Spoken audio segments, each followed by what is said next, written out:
에베소서 강해가 15번째 시간입니다. 참 시간이 빠른 것 같은데 이제 아마도 한 번만 더 하면은 오늘 하고 한 번만 더 하면 에베소서가 끝날 것 같아요. 오늘은 이 에베소서 6장 1절부터 9절 본문으로 이제 다룰 텐데 관계에 있어서의 이제 문제 어떻게 해야 되는지를 다루고 있는 본문입니다. 최근에 한 청년이 이런 이야기를 하더라고요.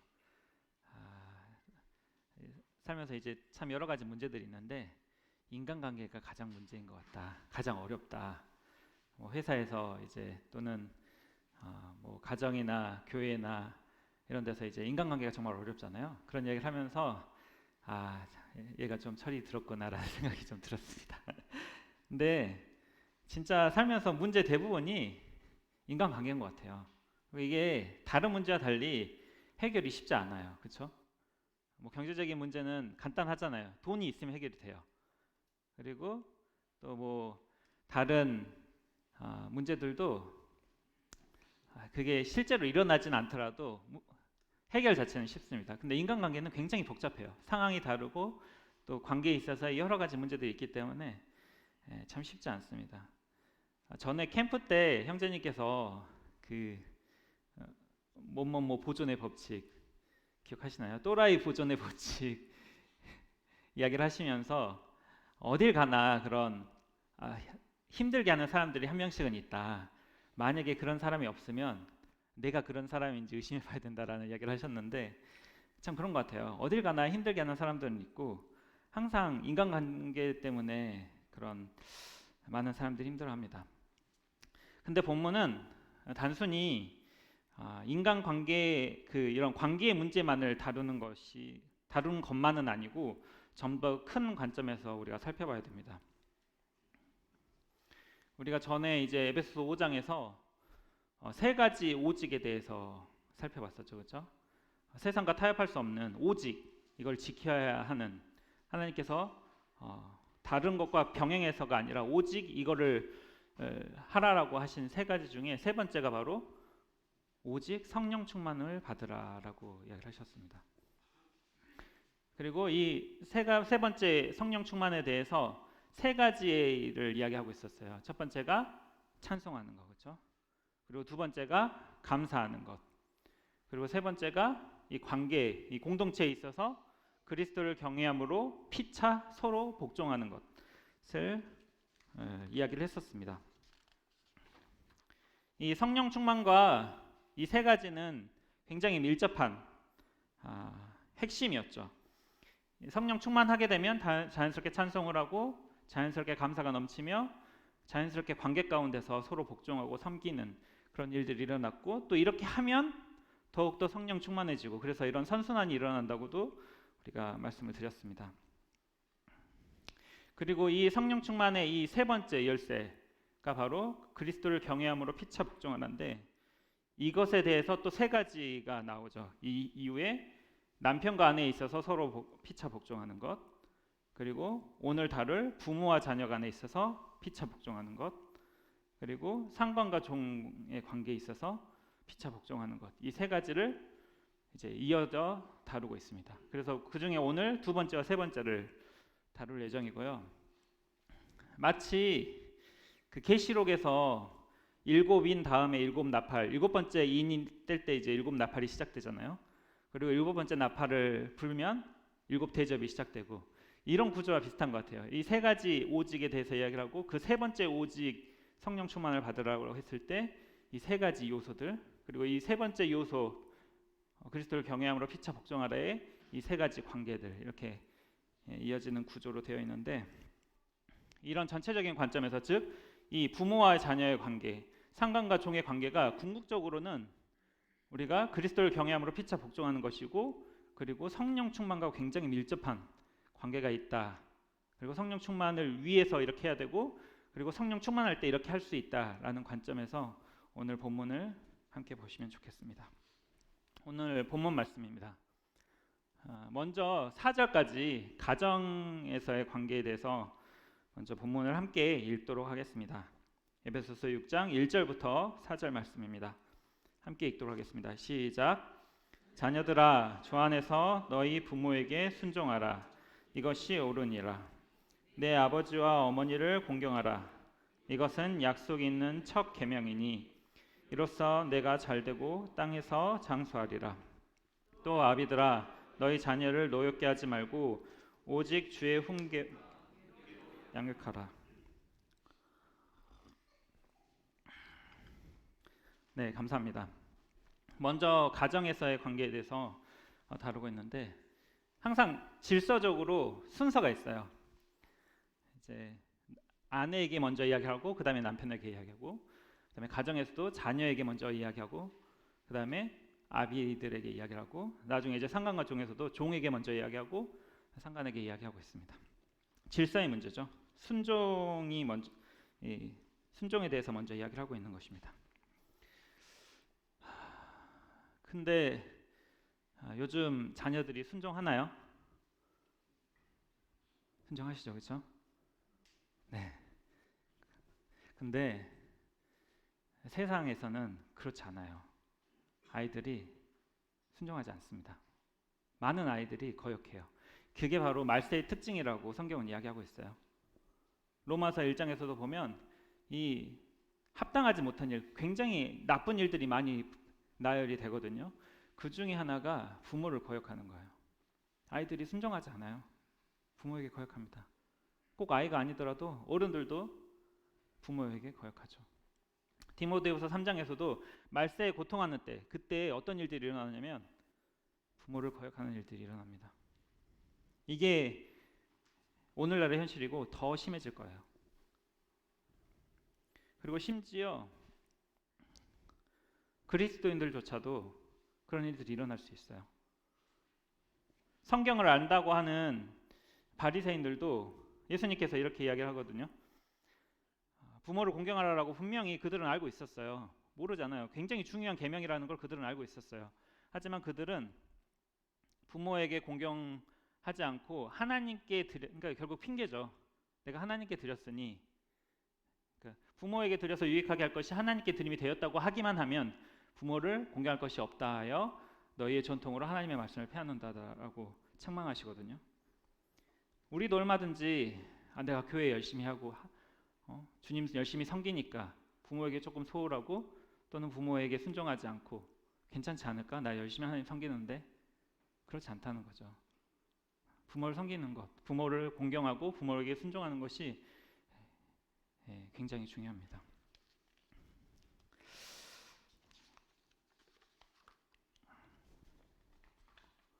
먼저 자녀들에게 하시는 첫 번째 이제 명령이 바로 순종하라라는 것입니다. 순종. 전에 이제 아내들에게는 순종이라는 단어를 안 썼죠. 어떤 단어를 썼죠? 복종. 네. 아내들에게는 복종하라고 하고 자녀들에게는 순종하라고 하고 의도적으로 약간 다른 원어를 쓰고 있어요. 물론 성경에서 이 모든 곳에서 이 순종과 복종을 명확하게 이 두 단어는 다르고 이렇게 다른 의미로 사용돼야 돼. 이걸 구별하는 건 사실 쉽지는 않습니다. 때로는 비슷한 의미로 사용되기도 하고 또 강조해서 반복할 때 비슷한 단어들을 이렇게 나열함으로써 공용해서 사용하기도 해요. 하지만 여기서는 의도적으로 구분해서 사용하고 있어요. 이 쌍둥이 서신인 골로새서에서도 아내들에게는 골로새 3장 18절에 아내들에게는 복종하라라고 이야기하고 있고 자녀들에게는 순종하라라고 이야기하고 있습니다. 이 문맥상 봤을 때 성경에서 봤을 때 복종은 하나인 관계에서 질서적인 관계에서 사용이 돼요. 즉 그러니까 서로 구별될 수 없는 완전히 하나를 이루는 그런 관계에서는 복종하는 게 당연한 것이죠. 머리가 명령을 내리는데 몸이 자연스럽게 복종하는 거잖아요. 그렇죠? 따를까 안 따를까 고민하지 않아요. 머리가 명령을 내리면 몸은 복종하는 것입니다. 마찬가지로 그리스도께서는 하나이신, 그렇죠? 본질상 하나이신, 근본 하나이신 하나님께 죽기까지 복종하세요. 그리고 머리 대신 주님에게 교회는 복종해야 됩니다. 그렇죠? 몸된 교회는.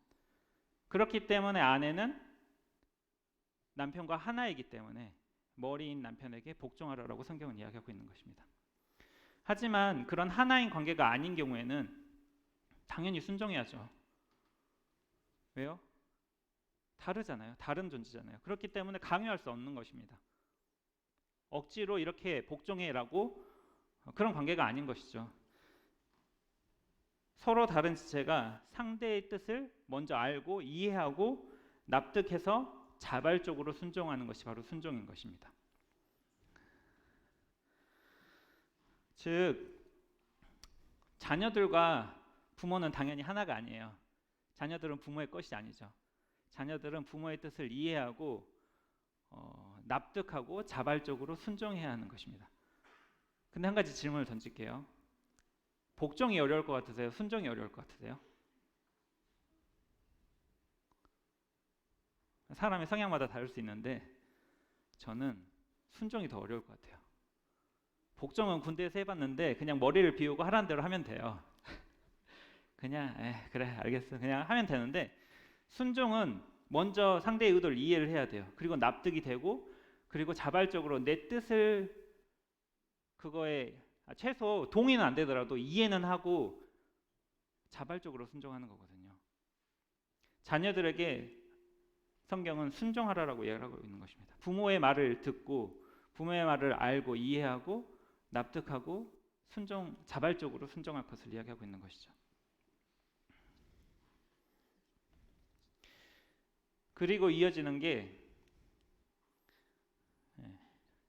그리스도를 경험할 주 안에서 그리고 이것이 옳은 것이다. 즉 이 순종하라라고 이야기를 하면서 성경은 그 이유들에서 대해 이야기를 하고 있어요. 왜 순종해야 하는지 납득을 시키는 거죠. 왜 순종해야 되는지. 근데 조금 이따 부모에게 이야기를 하는 거 보면은 이유를 이야기하고 있지 않아요. 어떻게 해야 되는지를 이야기하고 있지. 자녀들에게 있어서 왜 순종해야 되는지, 왜 공경해야 되는지 그것을 기꺼이 자발적으로 순종할 수 있도록 성경은 그 이유에 대해서, 동기에 대해서 동기부여를 하고 있는 것입니다. 마찬가지로 부모들도 사실 이렇게 해야 자녀들이 나중에 이제 노여워하지 않는 것 같아요. 순종할 수 있도록 도와주는 것이죠. 첫 번째 이유로 주 안에서라고 이야기를 하고 있습니다. 다른 말로 아까 처음에 5장에서 나왔듯이 그리스도를 경외함으로 주님께 하듯이 우리가 부모를 경외해야 되는 것은 그것이 주님께서 세우신 권세이기 때문에 그렇습니다. 그것은 단순히 이 사람에게 하는 것이 아니라 주님께 하는 거예요. 주님의 권위에 복종하는 것입니다. 주님이 세우신 그 위인 권위에 순종을 하는 것입니다. 그렇기 때문에 당연히 순종을 해야 되는 것이죠. 두 번째로 순종하는 것이 옳은 것이기 때문에 그렇습니다. 옳은 것, 당연한 거라는 것이죠. 여러분 살인하지 말라라고 했을 때 왜 살인하지 말아야 돼요? 라고 묻는 사람 있나요? 없죠. 네. 당연한 거예요. 부모에게 순종하는 것은 당연한 거예요. 이건 옳은 거예요. 그것은 세상 사람들도 아는 거예요. 당연하게 여기는 거죠. 얼마 전에 한 분이 이제 어머님을 여의시고 굉장히 힘들어하시는 상태에 있는데 그분을 뵌 적이 있어요. 근데 그분이 그 형제님이 굉장히 이걸 강조하더라고요. 부모님께 잘해야 된다, 순종해야 된다, 부모 공경해야 된다. 자기가 이제 부모님을 여의시고 정말 열심히 하셨어요. 그분 이야기를 간증을 들어보면 정말 열심히 하셨거든요. 힘에 지나도록 하셨는데 그래서 이제 돌아가실 때는 그래도 이제 열심히 했고 또 하나님께서 선히 인도하셔서 괜찮았는데 부모님의 유품을 이제 정리를 하는데 너무나 힘들어가지고 미치는 게 사람이 왜 미치는지 알겠다라는 표현을 하시더라고요. 이거는 부모님께 순종하고 공경하는 건 아무리 해도 사실 지나치지 않습니다. 아무리 해도 후회가 남아요. 세상 사람들도 꼭 성도가 아니더라도 세상 사람들도 그런 것들을 경험합니다. 이거는 너무나 당연하고 근본적인 그런 것이죠. 부모가 똑똑하든지 않든지 훌륭하든지 그렇지 않든지 상관없이 부모에게 순종하는 것은 당연한 것입니다.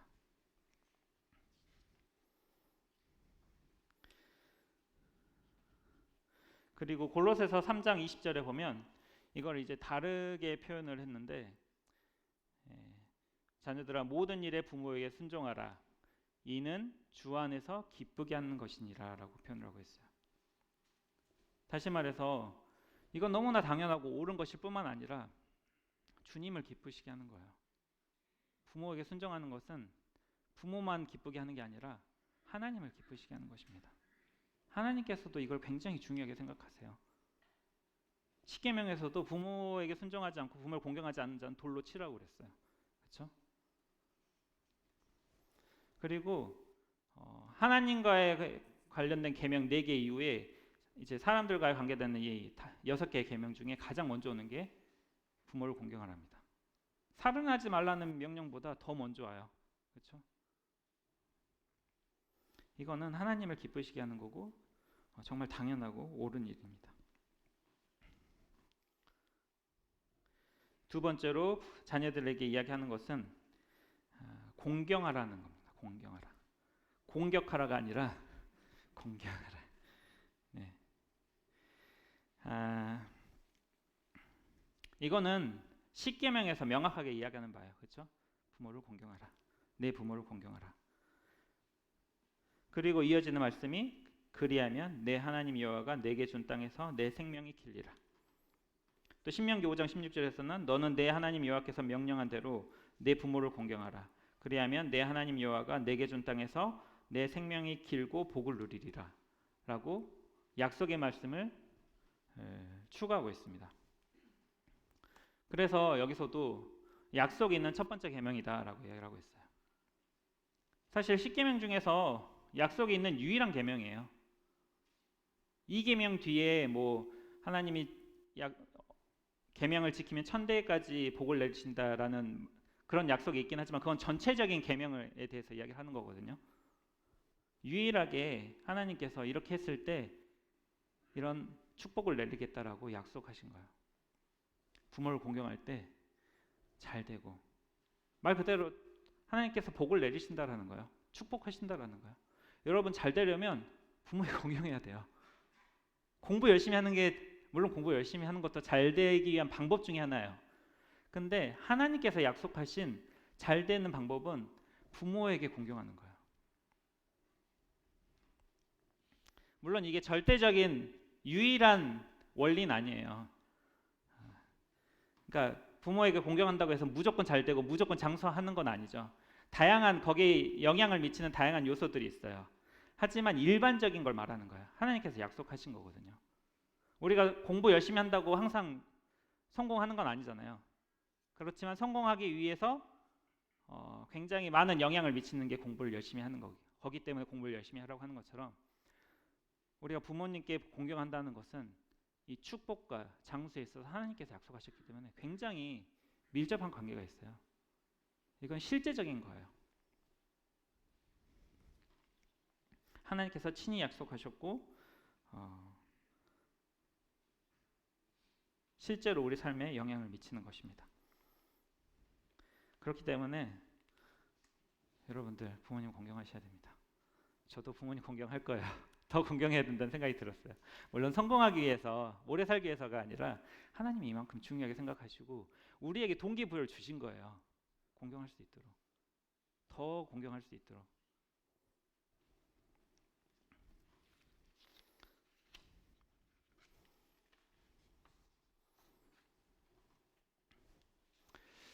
다음은 이제 부모에게 말씀하고 있습니다. 부모에게는 왜 이렇게 해야 되는가를 설명하기보다는 어떻게 해야 되는가를 설명하고 있어요. 그렇죠? 방법을 말하고 있는 것이죠. 굳이 이유는 말하지 않아도 돼요. 왜냐하면 부모들은 당연히 아이들 사랑하고 잘 양육하고 싶거든요. 그러면 어떻게 해야 되는지 우리가 궁금해야 되는 것에 대해서 성경은 이야기하고 있습니다. 첫 번째로 노엽게 하지 말라라고 이야기를 하고 있어요. 노엽게. 왜 그럴까요? 왜 노엽게 하지 않는 게 중요할까요? 이 항상 상호 관계가 있어요. 남편과 아내의 관계에 있어서도 남편이 사랑을 하면 아내는 더 복종할 수가 있었잖아요. 그렇죠? 아내가 복종을 하면 남편은 더 사랑할 수가 있고 상호적인 관계예요. 마찬가지로 왜 노엽게 하지 말아야 될까요? 자녀들이 더 순종할 수 있겠죠. 그렇죠? 화가 났는데 순종할 수 있나요? 복종할 수는 있어서 순종할 수는 없어요. 그렇죠? 부모에게 화가 났어요. 근데 기쁘게 순종할 수 있을까요? 없죠. 자녀를 노엽게 하지 않아야 됩니다. 그래야 자녀들이 순종할 수 있어요. 자녀들을 도와주셔야 돼요. 자녀들이 자발적으로 부모의 마음을 이해하고 믿고 순종할 수 있도록 기다려줘야 됩니다. 노엽게 하지 않아야 돼요. 하나님께서도 우리를 기다려주시고 우리가 순종할 수 있을 때까지 참아주세요. 그렇죠? 전지하시고 전능하셔서 항상 실수하지 않으세요. 그분은. 그렇죠? 그분이 우리에게 하시는 말씀은 항상 옳아요. 우리는 사실 그분의 말씀을 믿고 따르기만 하면 되는데 우리는 순종하지 않을 때가 있으면 강요하실 법 하잖아요. 하나님은. 하나님 항상 옳으시고 항상 맞는데 근데 하나님 기다려주세요. 굉장히 인격적으로 우리를 존중해 주세요. 부모들도 하나님도 이렇게 하시는데 부모들도 자녀들을 노엽게 하지 말아야 됩니다. 존중해 주셔야 돼요. 기다려 주시고 순종할 수 있도록 강압적으로 해서는 안 됩니다. 자녀들은 부모의 것이 아니에요. 아까도 이야기했듯이 하나가 아니잖아요. 그렇죠? 하나님께서 맡기신 하나님의 어떻게 보면 청지기로서 이 자녀들을 하나님의 자녀로 잘 키워야 됩니다. 자녀들에게 함부로 해서는 안 돼요. 물론 아이가 화나지 않게만 하는 것이 상책은 아니에요. 인정합니다. 때로는 아이가 화를 낼 수 있어요. 아이도 죄인이거든요. 자녀들도 죄인이에요. 하지만 아이들이 화를 낼 때 부모도 화가 나서 감정적으로 대응해서는 안 되는 것입니다. 부모는 감정적으로 제어를 해야 돼요. 그리고 이 아이의 화를 현명한 방법으로 해결할 수 있도록 해야 됩니다. 감정적으로 대응해서는 안 되죠. 그건 훈육이 아니잖아요. 부모와 자녀의 관계에 있어서 온전히 책임은 누구에게 있을까요? 당연히 부모에게 있죠. 남편과 아내의 관계에서도 남편에게 하나님은 그 책임을 물으시잖아요. 선악과에서도 아담아 어디 있느냐, 아담에게 먼저 물으세요. 당연히 부모와 자녀의 관계에 있어서 하나님은 부모에게 책임을 물으십니다. 그 누구에게 책임이 있는 게 아니에요. 부모에게 책임이 있어요. 1차적인 책임이 부모에게 있습니다. 자녀는 하나님께서 맡기신 1차적인 사역지예요. 사역 대상이에요. 자녀와 싸워서는 안 되고 자녀를 노엽게 하지 않고 자녀를 잘 양육해야 됩니다.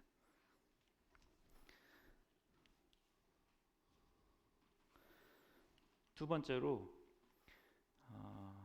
주의 교훈과 훈계로 양육할 것을 부모에게 명령하고 있습니다.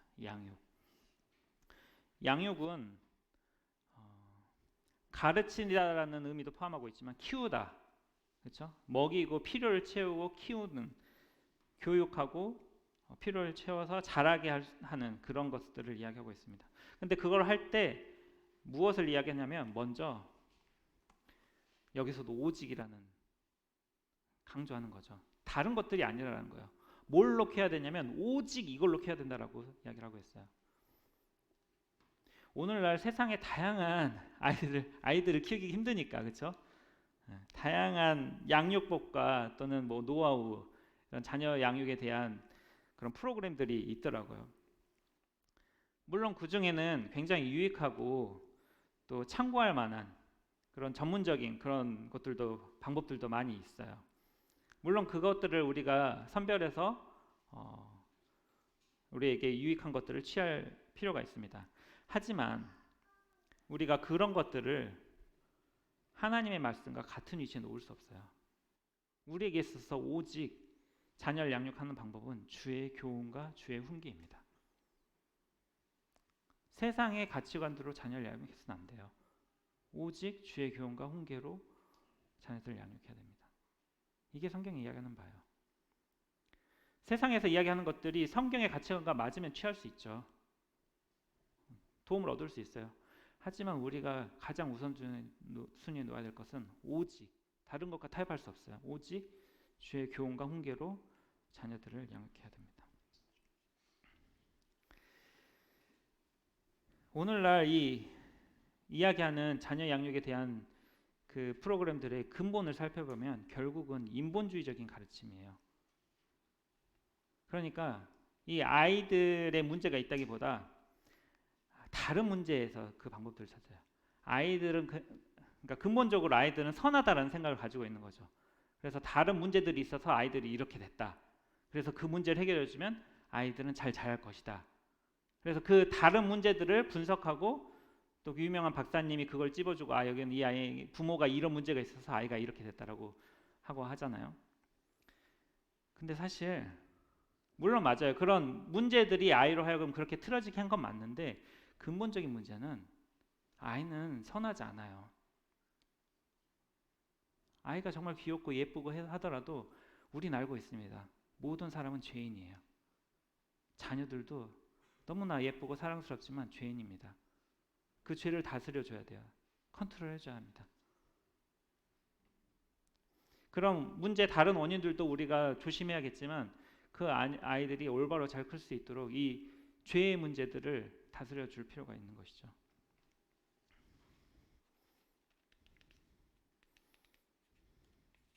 그래서 주의 교훈과 주의 훈계가 필요한 것입니다. 이 교훈은 주의 교훈은 이 가르침의 내용들을 말하고 있어요. 우리는 성경의 가르침대로 아이들을 가르쳐야 됩니다. 근데 이 성경의 이 교훈들을 이 시간에 다 이야기할 수는 없잖아요, 그렇죠? 아이들을 가르치는데 성경에 너무나 많은 교훈들이 있기 때문에 그것을 다 다룰 수는 없지만 우리가 성경의 말씀대로 아이들을 키워야 됩니다. 특별히 사실 자녀 양육할 때 가장 그 이야기 다 다룰 수는 없지만 가장 많이 이제 충돌하는 부분들이 이제 아이들을 믿음 안에서 양육하는 부분인 것 같아요.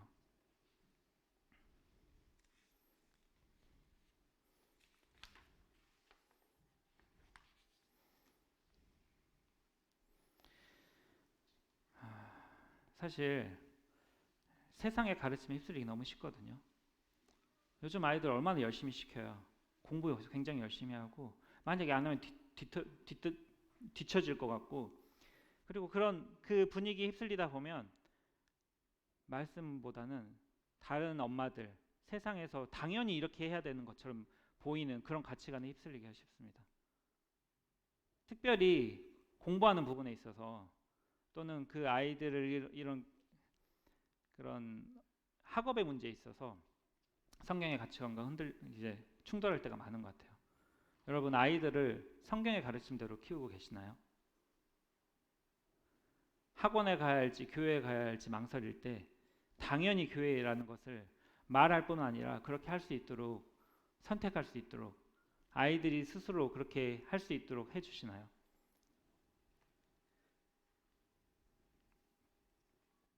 그게 당연한 것입니다. 그리고 오직 그렇게 키워야 됩니다. 공부 잘한다고 그게 굉장히 지금은 중요해 보이잖아요. 저도 학생 때를 지났기 때문에 그게 그때는 다인 줄 알았어요. 이게 정말 중요하고 내가 이거에 뒤처지면 나중에 성공 못할 것 같고 근데 공부 잘했던 친구들도 다 성공하지 않더라고요. 공부 굉장히 중요하고 열심히 해야 되는 건 맞아요. 하지만 정말 중요한 거는 믿음 안에서 크는 거예요. 주의 말씀대로 바른 가치관 안에서 크는 것이 정말 중요합니다.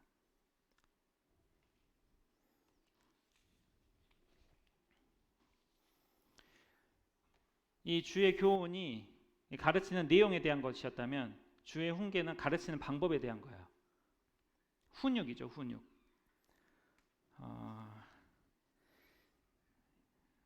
여러분 체벌하시나요?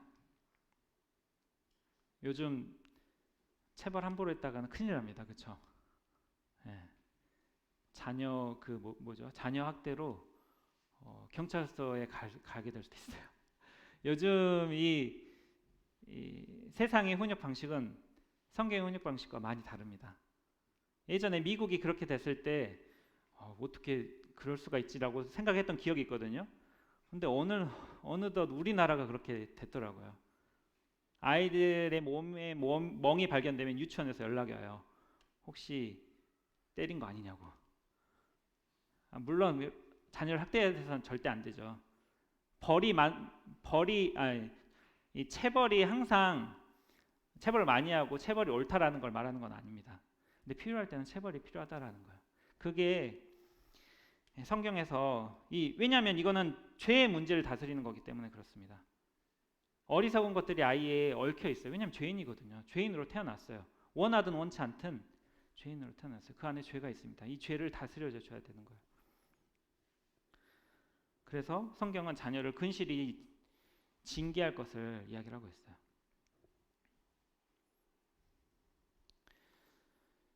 사랑하기 때문에 징계하는 거거든요.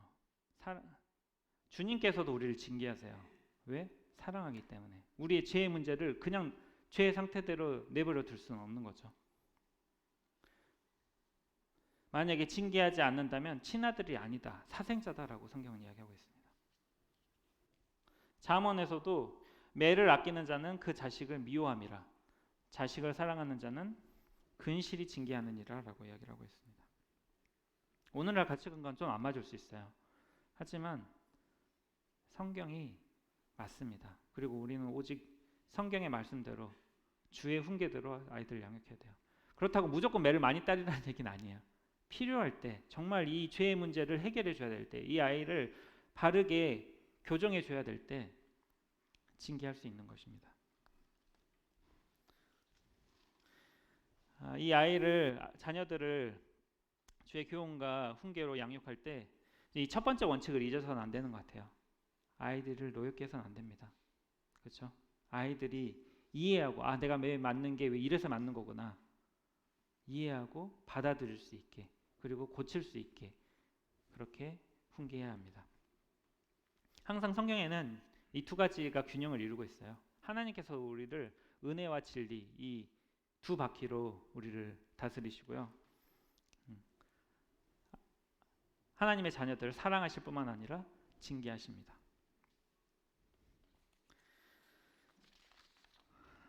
그리고 이 주의 훈계와 주의 교훈을 이제로 자녀들을 양육할 때 있어서 중요한 원리 중에 하나가 부모가 본을 보여야 되는 것 같아요.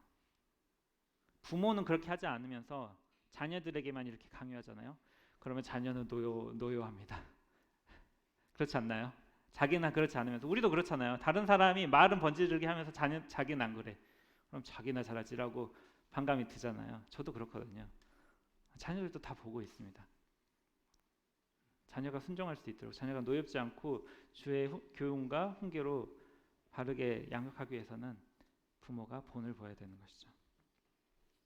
정말 자녀들이 매력을 느껴야 됩니다. 이렇게 따르는 것이 정말 맞는 거구나. 이렇게 하는 것이 하나님 안에서 복받는 삶이고 하나님께서 기뻐하시는 거구나. 이게 정말 좋은 거구나라고 자녀들이 매력을 느낄 수 있도록, 기꺼이 그 본을 따를 수 있도록 보여줘야 돼요. 물론 제가 그렇게 하고 있다는 건 아닙니다. 저도 그렇게 해야 되고, 또 이렇게 이야기함으로써 더 노력하게 될 것 같아요. 성도님들과 함께 이런 자녀 양육에 있어서 오직 주의 교훈과 훈계로 양육할 수 있었으면 좋겠습니다. 다음 단락인데요. 이제 사회에서 어떻게 해야 될지를 5절부터 9절까지에서 다루고 있습니다. 우리 함께 읽도록 하겠습니다. 5절부터 9절을 빠르게 읽도록 하겠습니다. 시작. 종들아 두려워하고 떨며 성실한 마음으로 육체의 상전에게 순종하기를 그리스도께 하듯 하라. 눈가림만 하여 사람을 기쁘게 하는 자처럼 하지 말고 그리스도의 종들처럼 마음으로 하나님의 뜻을 행하고 기쁜 마음으로 섬기기를 주께 하듯 하고 사람에게 하듯 하지 말라. 이는 각 사람이 무슨 선을 행하든지 종이나 자윤이나 주께로부터 그대로 받을 줄을 알미라. 상전들아 너희도 그들에게 이와 같이 하고 위협을 그치라. 이는 그들과 너희의 상전이 하늘에 계시고 그에게는 사람을 외모로 취하는 일이 없는 줄 너희가 알미라. 여러분, 여기에서 이제 종과 상전의 관계에 대해서 이야기를 하고 있거든요.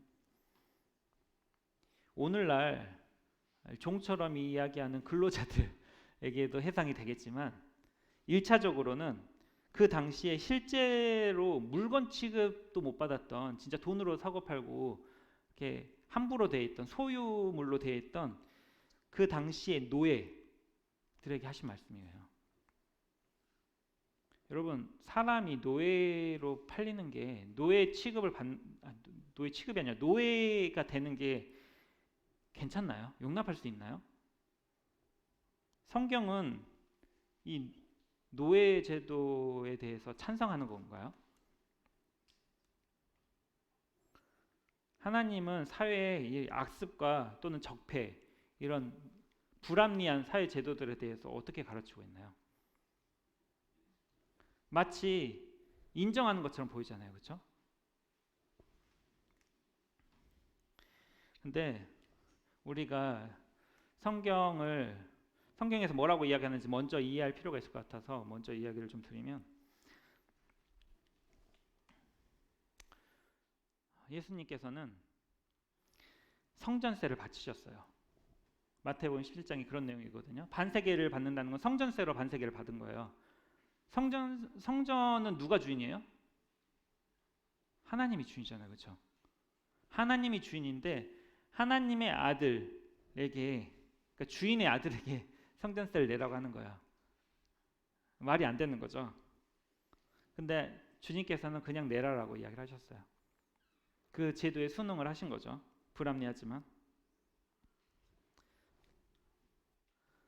그리고 마태복음 21장에 보면 사람들이 예수님께 찾아와서 굉장히 곤란한 질문을 합니다. 이 식민지로 있는 이 이스라엘을 학대하던 로마에게 세금을 바치는 게 맞나? 이런 그 구조적인 문제에 대해서 예수님의 생각을 묻고 있는 거예요. 이렇게 하라고 해도 곤란하고 저렇게 하라고 해도 곤란한 상황입니다. 근데 예수님께서는 이 세상의 사회 제도들을 부정하지 않으셨어요. 그리고 순응할 것을 이야기하고 있습니다. 가이사에게 바치라라는 거거든요. 물론 하나님의 것을 하나님 바치라, 중요한 것들도 함께 이야기하셨죠.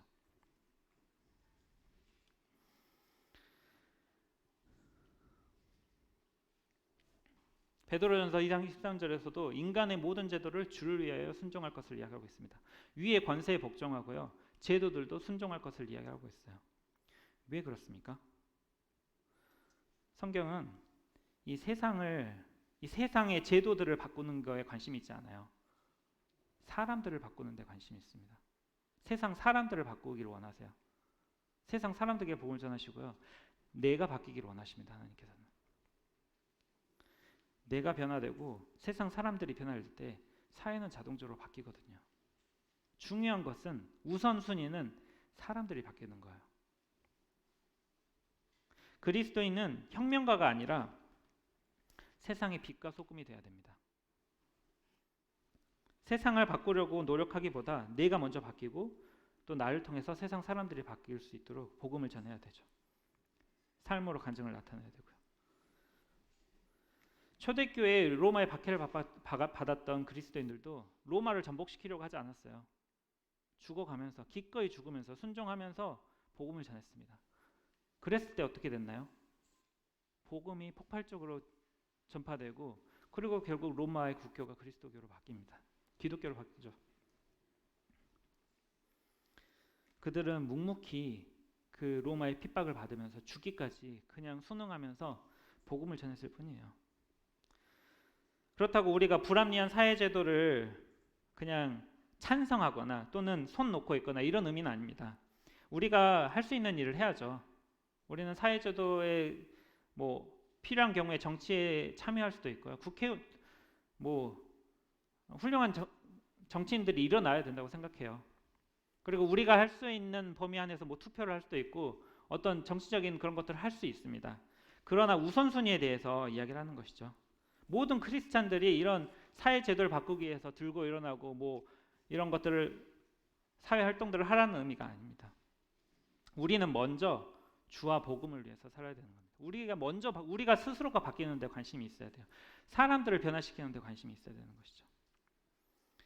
만약 교회가 이런 우선순위를 잃어버리고 세상을 바꾸려 한다면, 또는 정치적으로 어떤 걸 하려고 한다면 그 즉시 복음은 부딪히게 될 겁니다.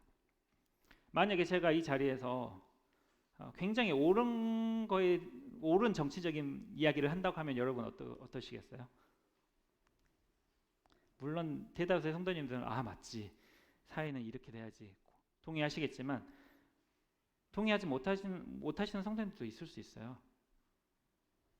그런 분들은 하나님의 말씀이 더 이상 하나님의 말씀으로 들리지 않을 겁니다.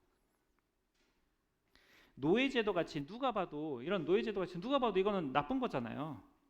근데 이 노예제도를 찬성하는 사람들이 있었어요. 당연히 있죠. 자기의 이득과 관련된 부분인데, 만약에 노예제도를 그리스도인들이 반대하고 이거를 엎으려고 했다면 주인들은 당연히 복음에 대해서 귀를 닫겠죠. 기독교가 전파되는 것을 기뻐하지 않겠죠. 근데 그들은 초대교회 때 어땠습니까?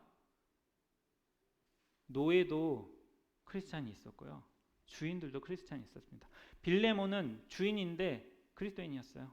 오네시모는 종인데 그리스도인이었습니다. 그들은 가리지 않고 복음을 전했어요. 왜? 그 사회 제도보다 사람들에게 복음을 전했기 때문이죠.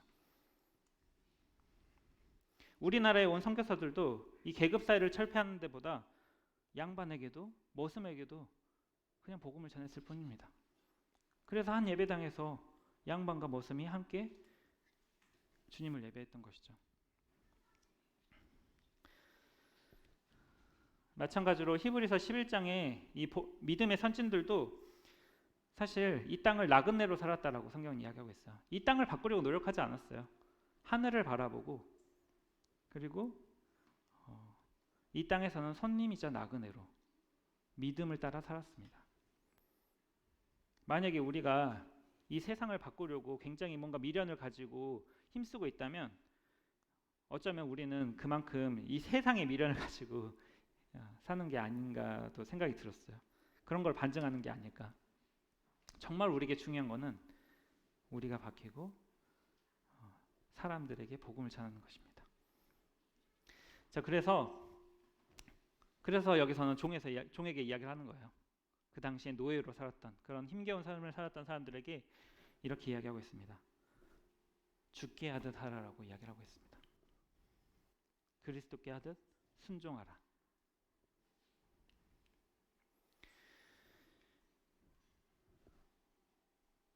그들은 굉장히 힘들었을 거예요. 그럼에도 불구하고 순종하라라고, 주님께 하듯 순종하라라고 이야기를 합니다. 두려워하고 떨며 성실한 마음으로. 이거는 무서워하라는 게 아니에요. 굉장히 하나님께 대하듯 경외해야 하는 마음으로.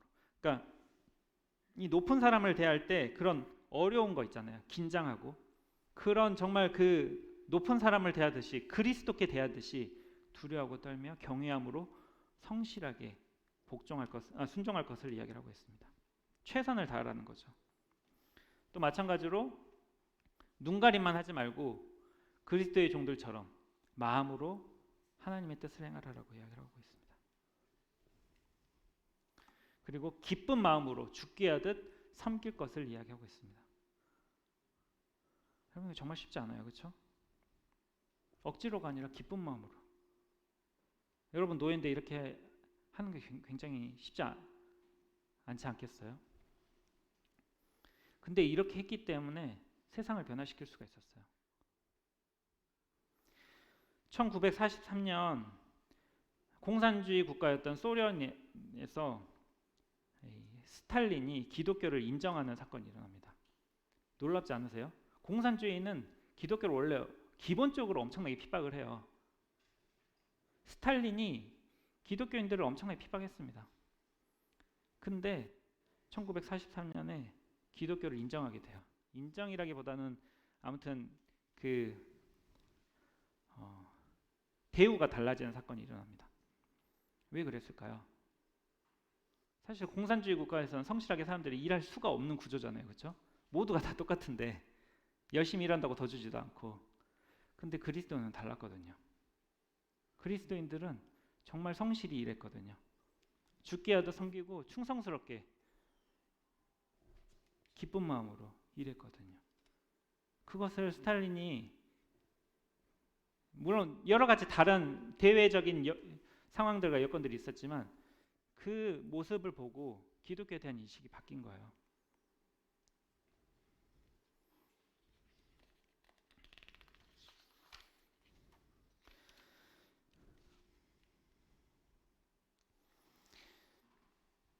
우리가 이 그리스도께 하듯 한다는 것은 이 상전에게 뭔가를 받기 때문에만은 아닙니다.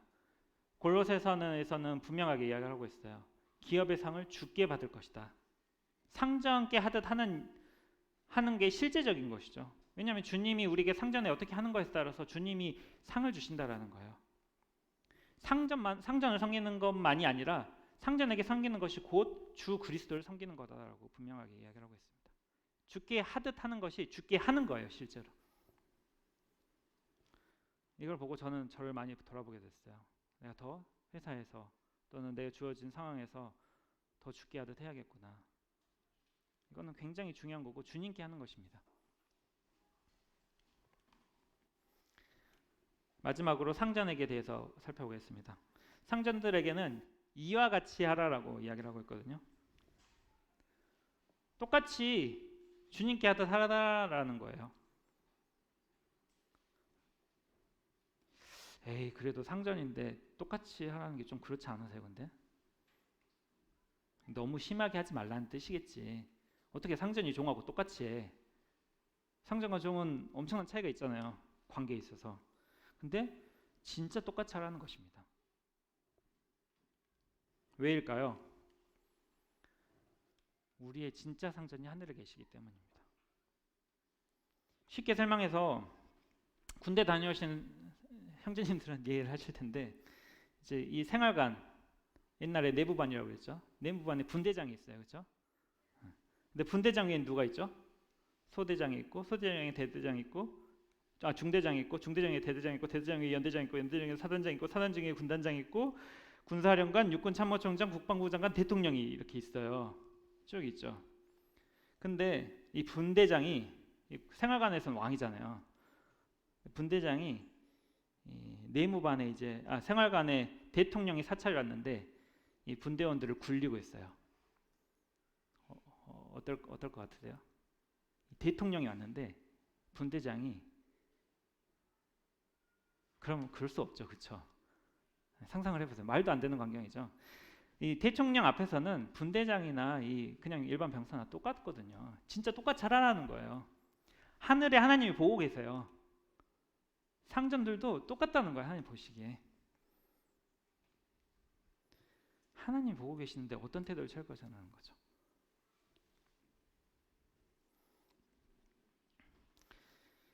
하나님 앞에서는 상전이나 종들이나 똑같습니다.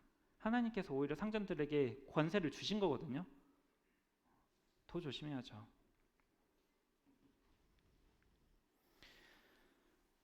그분은 사람을 외모로 취하지 않으십니다. 하나님은 공의롭게 심판하세요. 공의로우신 재판관이십니다. 그래서 성경은 이런 경고의 말씀들이 굉장히 많아요. 똑같이 하라는 거야. 용서하고 용서하지 않으면 너희들에게도 네가 차실 것이고 죄 짓는 걸 사하여 준 것까지 우리 이제 사하여 준다라고 말씀하시고 너희가 헤아리는 그 헤아림으로 너희가 헤아림을 받을 것이다라고 얘기하고 있어요. 우리가 어떻게 하느냐에 따라서 상전들이 어떻게 하느냐에 따라서 하나님이 동일하게 대우하시고 판단하시겠다라는 거예요. 오히려 더 큰 책임을 물으시겠죠. 주님께서도 이 땅에 왕으로 오셨지만 어떻게 하셨어요? 섬김을 받으셨나요? 종으로 섬기셨어요. 그렇죠? 주님께서 그렇게 하셨는데 설령 우리가 어떤 위치에 있다고 함부로 할 수 없잖아요. 그렇죠? 주님께서도 하나님 안에서 이런 섬기는 리더십을 보이셨습니다. 그렇기 때문에 우리는 그런 위치에 계신 분들은 아래 사람들에게 정말 주님께 하듯 존중하고 섬기고 그리고 위협하지 말아야 됩니다. 정리하겠습니다. 우리는 가정에서 자녀들은 부모에게 순종하고 부모를 공경해야 합니다. 부모들은 자녀를 노엽게 하지 말고 주의 교훈과 훈계로 오직 주의 교훈과 훈계로 자녀들을 양육해야 합니다. 사회에서는 종들은 오늘날은 종은 아니죠. 그런 근로자의 위치에 있거나 그런 일들을 하는 위치에 있는 분들은 상전에게 죽게 하듯 순종해야 합니다. 그리고 상전은 동일하게 죽게 하듯 하고 위협을 그치고 존중해야 되는 것이죠. 이런 것들이 단순히 우리가 이렇게 살아야 되는 거구나, 이렇게 하는 게 좋지, 이러면 우리의 많은 인간관계에 있어서 어려움들이 사라지고 자연스럽게 평화가 올 거예요. 근데 그 차원을 넘어서 이렇게 하는 것들이 우리가 그리스도를 경외함으로 서로 복종하는 이런 원리에 해당되는 것입니다. 이거는 서로 복종하는 거예요. 상호적인 관계예요. 우리가 서로 이렇게 할 때 훨씬 이런 관계들은 시너지를 일으키면서 선순환의 구조로 돌아갈 것입니다. 그리고 이를 통해서 우리는 더욱 성령 충만할 수 있게 돼요. 이게 별개의 문제가 아니에요. 우리가 이런 관계 문제 가운데 있는데 성령 충만할 수 없어요. 이렇게 할 때, 이런 관계 문제들이 해결될 때 우리는 더욱 성령 안에서 충만할 수 있고, 또 성령으로 충만해질 때 우리는 더욱 순종할 수 있고 죽게 하듯 서로 복종할 수 있게 되는 것입니다. 하나님께서는 우리에게 먼저 은혜로 복을 주게 하시고 성령을 주셔서 우리를 이것들을 할 수 있게 하셨어요. 성령의 능력으로 우리는 할 수 있습니다. 그리고 성령 안에서 우리는 그분 안에서, 그분의 지배 안에서, 그분으로 충만해서 이런 관계 가운데 능히 할 수 있고 이런 복들을 누릴 수가 있는 것입니다. 우리 모두가 말씀대로 성령 충만할 수 있었으면 좋겠습니다. 이상으로 말씀을 마치도록 하겠습니다. 감사합니다.